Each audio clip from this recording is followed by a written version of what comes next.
some of you guys hearing Nick Saban say that we don't backpedal in practice. Nonsense.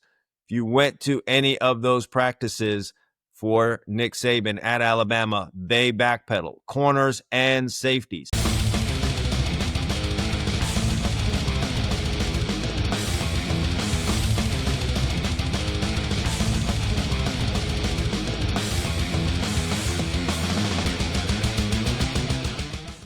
Press man gets all of the attention. I understand it.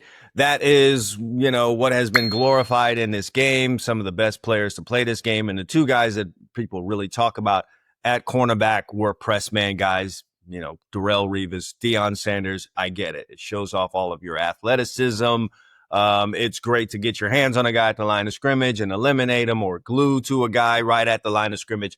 I understand all that part of it. Truth of the matter is, you got to be able to play some off-man as well, all right? As a coach, you'd like to be able to call some off-man coverage to just disguise some things, or at least have another tool in the bag if teams are doing things to prevent you from being able to play press, whether that's stacks, bunches, close splits, and all that kind of stuff, sending guys in motion. One way or another, you're going to run into an offense that's going to force the DBs to have to play off, and you're going to need to know as a defensive back how to play in those situations. You got to be able to come off of the ball and be able to play there. So we're going to talk about off-man coverage and how we can excel in that area. The first thing you're going to need to do is have a proper alignment. So most coaches will have you off 7 yards, and depending on the defense, you'll be 1 yard shaded inside or 1 yard shaded outside. All right. I've seen that played both ways. Nothing wrong with that so far as everything else fits. The particular technique that you're using. Of course, sometimes a wide receiver will take a huge split. He'll be way outside, close to the sidelines. You're not going to align outside of that guy. You're going to have to align inside. Or a wide receiver might have a very tight split. He might be in there tight to the formation, or he might be way inside of the numbers. You're going to need to align to the outside. What you can't do, though, is align straight head up in front of that wide receiver. You don't want to give that wide receiver a two-way go. You don't want to be guessing as he runs straight at you if he's going to break inside or outside. You want to be able to eliminate a certain amount of routes on that route tree. That's going to help you, because you can't sit here and anticipate 9-10 routes in your head as you're covering that wide receiver. Second of all, if he starts closing that cushion and he's right in front of you, how do you know which way to open? If he's right in front of you and you open to the outside thinking it's a go route and he breaks inside, let's say on a dig route, you're screwed. You're going to have to make a speed turn or a hip flip, and that's going to require a lot of work, and that receiver is going to get a good amount of separation from you. When you open, you want to be cutting off a certain part of the field. So if you're inside of that guy, he breaks your cushion and you open to the outside and he's outside of you, well, now you've kind of got him trapped in between you.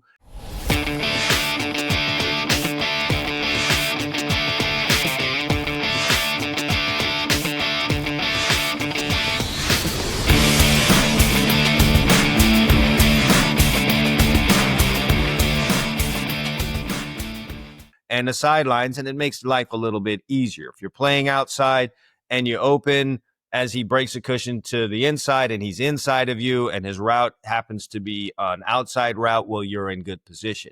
You're not in good position if you're right in front of that guy and you open up and he's able to attack your blind spot and your back, all right? So never lining up right in front of him. You're going to take a leverage, understand what that is, and take it, all right? Leverage is key when you're playing in off-man coverage. The next thing is determining, are we reading three-step or are we just reading the wide receivers? What does your team ask you to do? Coaches, what are you asking your players to do? If you're asking them to read the three-step, and what that means for you novices out there is you're looking at the quarterback and he's under center and you are reading his drop as he breaks away from the center after the snap. If he pulls up at 3 steps, you know that's a quick route. So we're talking slant, hitch, or a quick out. And based on your study of, the alignment, the situation, his splits, you kind of have an idea of what's coming. Whether it is that hitch or a slant or something from that quick game family, you will be able to make your break off of that, reading the quarterback, okay? Because oftentimes the quarterback will tell you first what that route is in the quick game, before the receiver does, so you have a chance to have some anticipation and get a jump on a route. All right. If he clears that 3-step, well, now you're taking your eyes back to the wide receiver and you're playing just regular off man from that standpoint. There may be some off defenses where you're not reading that 3-step at all. Most of them are like that. You're not reading the 3-step because it can be a little bit of a tricky thing. And it does require a good amount of practice for you to be good at. You may or may not feel comfortable as a coach teaching that, or you may not have the time to really teach that to your players to where they are proficient enough at it. So you just have them reading the receiver. So if that's the case, you need to have your eyes in the right spot, which is on that receiver's hip. Please don't look at the receiver's face. Please don't be looking at the receiver's shoulders because that's where all the lies are, okay? Receivers will use their head and their shoulders to give you false cues and jump and take you off of the route that's really being run. If you want the truth, it lies in the hips of that wide receiver. Okay, he's not going anywhere without those, and the hips move a whole lot slower than the head and the shoulders. So all of this stuff that you need, the place where you need your eyes and press is the same place where you need your eyes when you're playing off man coverage. So you have your alignment, you have your eyes in the right place, whether that's reading the 3-step or you're reading that wide receiver's hips. That's where you need to have your eyes. Okay. Figure out which one of those things you're supposed to be doing and do that. Third thing is, what does the split tell us? You should be doing a fair amount of film study. The same way that you have to align in a proper spot, like I said, 7-1, or 7-1 outside or 7-1 inside. It's the same thing that the receivers have to do. If you've ever had a chance to look at a really good college football offensive playbook or an NFL offensive playbook, the receivers are told exactly where on the field that they need to line up, whether that's on the numbers or plus 1 yard outside of the numbers or minus 2 yards inside the numbers. They are told specifically where they need to line up. That's for a reason. For an offensive passing game to be successful, there must be proper spacing between routes. There must be enough room when the route is completed for the ball to be completed. All right. And so they are aligned up in specific spots. And so if they have to be aligned in specific spots for specific plays to run specific routes, it's in your best interest to study those things. What does this split mean? What am I most likely to get as a route based on that split? Splits tell a story. If you don't study that, you won't know the story. You're going to hear the story late. If you hear the story late, you won't get the picture, and that ball is going to be in that wide receiver's hands. So you really do need to film study. And when you film study, where that receiver comes out of that huddle and lines up means something. It matters. Study that. Understand what it means, know the kind of routes you're going to be getting so you can play with a certain amount of anticipation. Again, you don't want to be having 9-10 routes in your head as that receiver is running to you. That's far too many.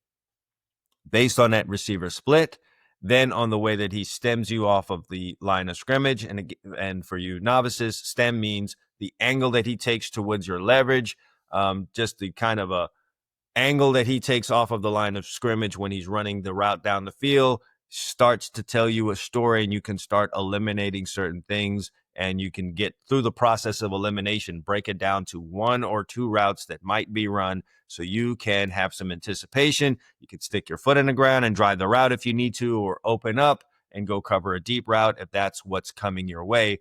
But the splits tell a story, and you need to study those so you have an idea when you're lined up out there. You don't want to be totally reactive. You want some anticipation in your game. Final thing, not final. The next thing is staying square. Staying square is key. If you're going to play off man and just open up all the time, you're just going to get receivers attacking your blind spot. So coaches out there has been this movement. I don't know where it came from. I guess it comes from some of you guys hearing Nick Saban say that we don't backpedal and practice. Nonsense. If you went to any of those practices for Nick Saban at Alabama, they backpedal, corners and safeties. Now, in the kind of defenses that they ran, which was a lot of press, they would bail a lot. I understand that. You're not going to stay square and bail. But if those guys were playing off and needed to play off man, please believe that they were using a pedal. So if you're playing a true traditional off man coverage, And it's not one of these match coverages. I'm not talking about match coverage, just straight up mano-a-mano. I've got this guy, I'm covering him, and I'm 7 yards off. It is in your best interest to stay square as long as possible. Why? Because if you're square, you have an equal opportunity to break inside or outside, and that's what you want to have. You don't want to be closing yourself off to one side of the field, okay? If you open up and bail and a guy goes outside, that's a lot more footwork it's going to take for you to now redirect yourself to break on that outside route.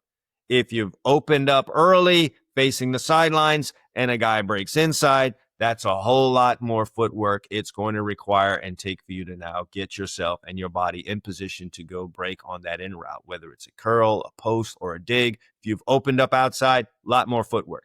All right. Now, if you've trained properly, you can do good with that. But I promise you, I don't care how much training that you do, you're going to get to that ball quicker if you're square when you make that break as opposed to opened up. I don't care what kind of training you do. All right. So a big part of your training is to get a very good back pedal that you feel comfortable in, that you can stay square in for as long as possible. If you're good at this, by the time that quarterback reaches the top of his drop and he plants that back foot and he's ready to throw, you're still square. One of two things happens. That quarterback looks out there at you, sees you square, and doesn't feel good about throwing the ball. Or B, he really loves his wide receiver. That's the guy he throws the ball to, and he makes a throw, and you're square, and you can break inside and outside with equal opportunity, and you're going to have your chance to make a play on the ball. And when I say make a play, I mean an interception. A lot of the big plays that you see in off-man coverage where guys jumped a route, those guys were square before they made their break. All right. I've routinely said this, Darius Slay, he's getting up there in age, but if you go look at any of the videos of him, that is probably your premier backpedal guy in the league. He's made a ton of plays out of that, took pride in that backpedal, very quick feet, could stay square very long and make a lot of great breaks. He's had a couple of great interceptions and some pick sixes coming out of a backpedal, staying square. Any of the Fuller brothers, whether that's Kendall or Kyle, great backpedal guys, able to make a lot of plays in off-man because they can stay square. So staying square is key. The next thing is you guys have got to believe what you see. One of the biggest impediments, if I could use that word, well, one of the biggest problems for guys when they are playing off-man coverage is believing that every route breaking off is a trick. And so they're hesitant. They don't just stick their foot in the ground and go break on the route. They hesitate out of their break, and they treat off man as one of these things where I'm just going to let the ball get caught in front of me, come up and make a tackle. It's not what off man really is for. It's still man coverage. So you're trying to deny the receiver the football. You're not trying to allow him to catch the football. Imagine if you went up there and played press coverage and you just said, well, I'm going to press, and as long as he doesn't catch a long, deep pass, a post, or a go route, I'm cool. If he just catches a slant, that's fine. Coach would be pissed off. It's the same thing in off-man coverage, okay? It is man coverage. We're trying to deny a reception so we can get off of the field, or we're trying to get our hands on the ball and get a takeaway. So it's not just hesitate on an out route, hesitate on a curl route because you think it's a curl and go. If you've studied film and you're seeing all the things that you saw on film, the team didn't come into town this week and change all of their plays. Oh, because you're watching film this week. We know the corner this week is watching film, so we're going to change all of our plays. Think about what that would require for the offense. They've been practicing these plays for 3, 4, 5, 10 weeks. And then this week, because there's a DB on the other side that watches film, we're going to change all of our plays and practice all these new plays this week because of that guy. That's not how that works. They run their plays, and sometimes it can be so easy that it shocks you. But if you've been watching film and you're seeing in the game what you saw on film, believe what you see. When he breaks down and he's curling, it's the curl that you saw on film happening once again in the game. And the team next week is going to see that same play happening again and again. You've seen him run that curl route from that split in that situation in 7 games leading up to you. Believe it when it happens in the game. And now you're going to use proper technique. You're going to plant your foot. You're going to drive your eyes to the receiver. And if for some reason it ended up being a trick. 1 out of the 10 times it ends up being a trick. By you using proper technique, you're going to see that receiver spin out. You're going to plant, get vertical, as I said earlier in this podcast, on how to handle double moves. And you're going to go do what you need to do against that and probably have some success. But you don't let the 1 in 10 chance that that route's going to be a double move stop you from the 9 times that you can go make a play on the football. So moral of the story here is, when you see in the game what you saw on film, react accordingly, believe what you see. And the final thing is, man, go find the football. And this ties into something that I talked about earlier in the podcast. If you have a problem with catching the football, if you have a problem with looking for the football, you need to cure that problem fast. You're never going to reach your potential as a defensive back if you're scared to look for the very thing that we're chasing after out there on the field, and that is the football. So when you get yourself in good position and off man, go find the football. Even if the route is a short route and you break on an out route and you go drive that receiver, when you get close enough and the ball is not there yet, throw your eyes to the quarterback, go find the football, because that's how we get interceptions. One of the beauties of playing off man is that it gives you more interception opportunities. All right. You're not always with your back turned when the ball is thrown. Now, when you're playing press, a lot of times you're not in a position to catch the football when the ball arrives because of everything that was happening at the line of scrimmage.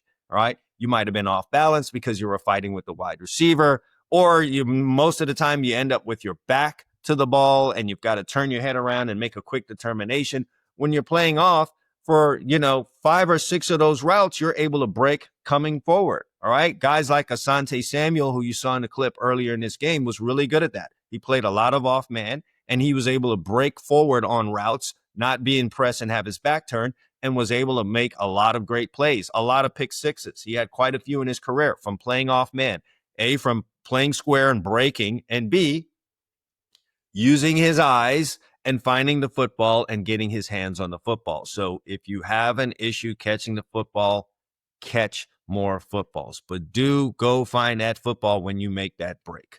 Do go find that football when you are at or near that wide receiver's hips. You want to be a playmaker. You want to be a guy with 7, 8, 9 double-digit interceptions. You are going to have to do that, okay? There's no being a big-time playmaker with high interception totals if you're a guy that doesn't feel comfortable catching the football. So if you've gotten anything out of this podcast today is, as a DB, catch more footballs. You catch more footballs, you get more comfortable, you look for the ball more, you make more plays, and you're going to have a great season. So if you sleptwalk, if you were sleepy watching this whole podcast, at least get that part. Catch more footballs in practice and watch what happens. If you're a brand new coach and you've been thrusted into a job and you're kind of overwhelmed, I've got a great resource for you. The All Eyes DB Camp members area will get you up to speed so you can get your guys in the right position to make plays and make you look like an all-star coach. I've got everything in there, from quizzes, coverages explained, technique breakdowns, strategy sessions, everything you need to ramp up your coaching ability and turn your guys into playmakers. Hit the link down below. Come join us in the All Eyes DB Camp members area. Greatness awaits you. I hope you guys enjoyed this. If you did and you're looking for more of this, subscribe to the channel, subscribe to this podcast. If you're listening to it on one of the streaming devices like Anchor or Spotify or something like that, go ahead and subscribe right now. If you're on YouTube, hit that bell, so you're notified. Before you guys leave out of here, you have got to make best use of your resources. So get yourself a copy of this book right here, 101 DB Tips. It's available as a soft cover version like this one right here, with not only all of these tips, but a glossary of 100 passing terms in here. Stuff you need to know. Stop hearing certain words in the meeting and not know what they are and getting lost. Got 100 passing terms in this soft cover version. You can get that, or you can get the ebook version delivered to you right away when you order it. So you know you need help right now. You hit that link, you order the ebook, and it's in your email within 10 minutes. All right. That's fast service. That's faster than Amazon. So you can do that. Outside of that, join the All Eyes DB Camp members area. I mean, if I would have had this as a player or even as a coach coming up, I would have been that much better. We're in there talking about everything. All right. Strategy, breaking down schemes, breaking down film on guys playing one-on-one. All right. I'm telling you the good stuff and the bad stuff that they're doing. I have quizzes in there. I explain coverages in there so you understand and know where you need to be. All right. There's teach tape in there, cover everything having to do with defensive back, over 200 posts with videos showing you what you need to do in there. If you've got a combination of the book plus the members area, you are going to have a better season this year. It's just that simple. All right. You did the physical work. You did all of the IQ work. You're going to be a better football player.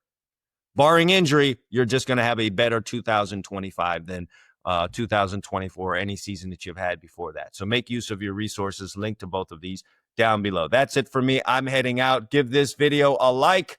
And once again, subscribe to the podcast. I'm out of here. All Eyes DB Camp. Consistency breeds results.